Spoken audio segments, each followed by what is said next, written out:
When you think about global empires, you likely think of things like Microsoft, Sony, certain food companies like McDonald's, and more. But let's not forget about the company that literally spans the world and tries to deliver to it as well: Amazon. Once a small thing, Jeff Bezos took it into the stratosphere, and now many expect it to be so big that Bezos will be the first trillionaire in history. But how did he do it? How did he go from just selling books to selling everything on his website? Allow us to show you how Jeff Bezos built an empire. Be sure to like the video and subscribe to the channel. Number 8. In the beginning. You might think that because Jeff Bezos is worth a lot, that his life was privileged from the outset. But you'd be wrong. Jeff Bezos was honestly born to a rather meek pair of people back in 1964 in New Mexico. Eventually, Jeff Bezos found himself a fan of technology, and this was at a very young age. He would go and rig up various things, including setting systems for his room to ensure his siblings didn't come mess with him. As he grew up during high school, he worked at McDonald's. Irony! But he eventually did graduate as valedictorian of his school, showing once again his clear intelligence, which he would apply to various things as time went on. Number 7. Early businesses and college. Not surprisingly, because of his intellect, Jeff Bezos was able to go to a big-name university to get his degree. In this case, he went to Princeton. He made full use of that, as he got a 4.2 GPA and a bachelor's in electrical engineering and computer science. This would help him in a major way, because right out of college he was offered a lot of jobs from some major companies who could tell that he was going to be big, including working at the company ThinTac, and was quickly promoted to their head of development. Then he went to Bankers Trust, where he was a product manager. Then he went to D.E. Shaw and became its 4th vice president. So if you can't tell, he really was good at business and knew how to get things done to such a degree that he just kept getting better and better positions. That doesn't just happen. You have to earn it. And also, to be clear, he could have easily gone and stayed at any of those jobs, raked in big paychecks, and spent the rest of his life just living in luxury. But Bezos is not the kind of guy to stay stagnant. So after all of those experiences, he went and made the decision that would change everyone's lives. I like to putter in the morning. I get up early. I go to bed early. I get up early. I like to putter in the morning. So I like to read the newspaper. I like to have coffee. I like to have breakfast with my kids before they go to school. Number 6. The birth of Amazon. What might be ironic in many of your minds is honestly where the idea of Amazon came from. Because if you somehow didn't know, Amazon was originally just a bookstore. An idea that he had while driving cross-country, and he wrote out the entire business plan during that trip. Not the way you expected it to come about, huh? With a $300,000 investment, in 1993, Jeff Bezos started Amazon.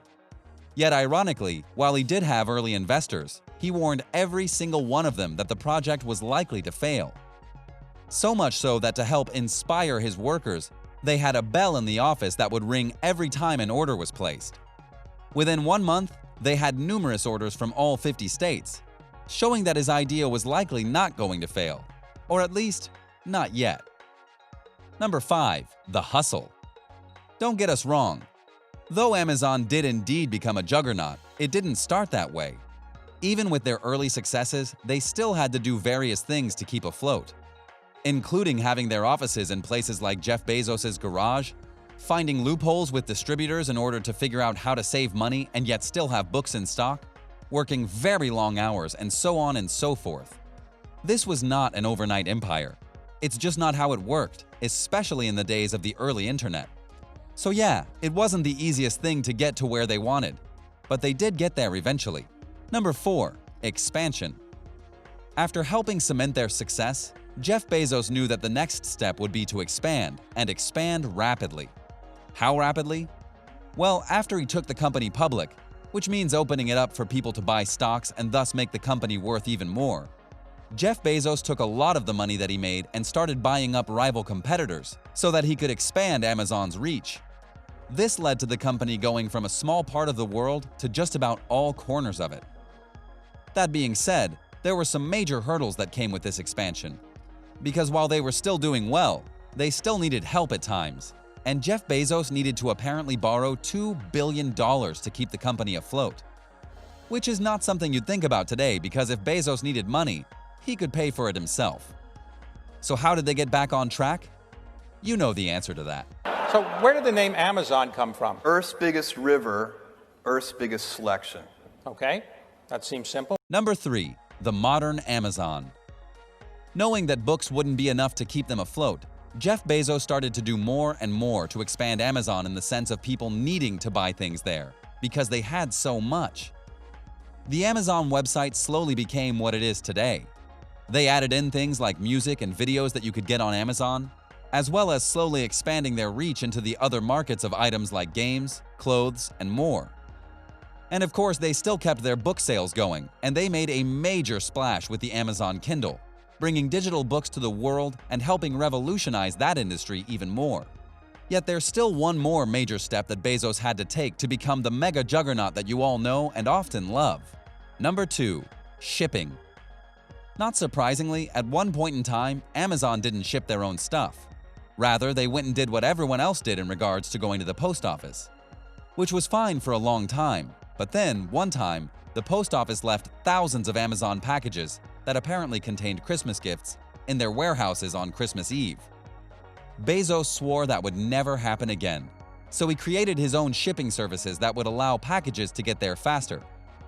This eventually led to Amazon Prime and their one-day shipping, because Bezos wants 100% satisfaction with their customers. There's even tales of Bezos sometimes finding issues and sending emails to certain people with a question mark as the only thing in the text, which is a warning that they need to figure this out, or else they'll pay the price. Because for Amazon and Jeff Bezos, getting things out on time as soon as possible and getting it delivered to the customer as quickly as possible is vital. Because the more safe deliveries they have, the more they're going to realize that they need to buy from Amazon. Which is great in terms of business, but as in all things, there is a cost. So what propelled you to sell things more than books? After books, we started selling music, and then we started selling videos. Number 1. The dark side of Amazon. At this point, you might think that Amazon truly is the most perfect of companies, because they've made just about every single move they could in the best way possible to get faster services, more products, and so on and so forth. But the truth is, like every company, Jeff Bezos and his Amazon warehouse staff don't always play nice. Don't believe us? Look up various testimonials of people who have worked in Amazon's warehouses. It's a very intense experience. Because when you're a selector for getting items, you have to move at a certain pace, or else. Amazon is so busy that their workers have to go at a rate that fills orders, or they'll literally be fired and replaced by someone else.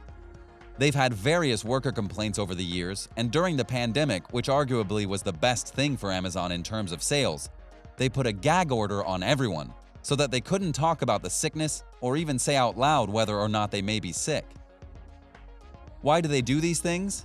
Because like a lot of product-focused companies, they care about the profit and little else. Now, yes, Jeff Bezos has given to charities a lot. He's also gone and done various things that question whether he deserves the success he has, especially when it comes to the workers he hires. So yes, he has built an empire, there's no doubt of that. But don't forget that the empire was built on the backs of people who don't get to be anywhere close to the wealth and happiness of Jeff Bezos. So what did you think? What did you think of this look at the various things that Jeff Bezos had to do in order to get Amazon from a simple book-selling service to one of the most well-known and widely used services in the entire world? Were you surprised by some of the steps he had to take? Do you understand now why Amazon is just so dang huge? How much do you use Amazon in your own life? Let us know in the comments below, and be sure to subscribe, and we'll see you next time on the channel.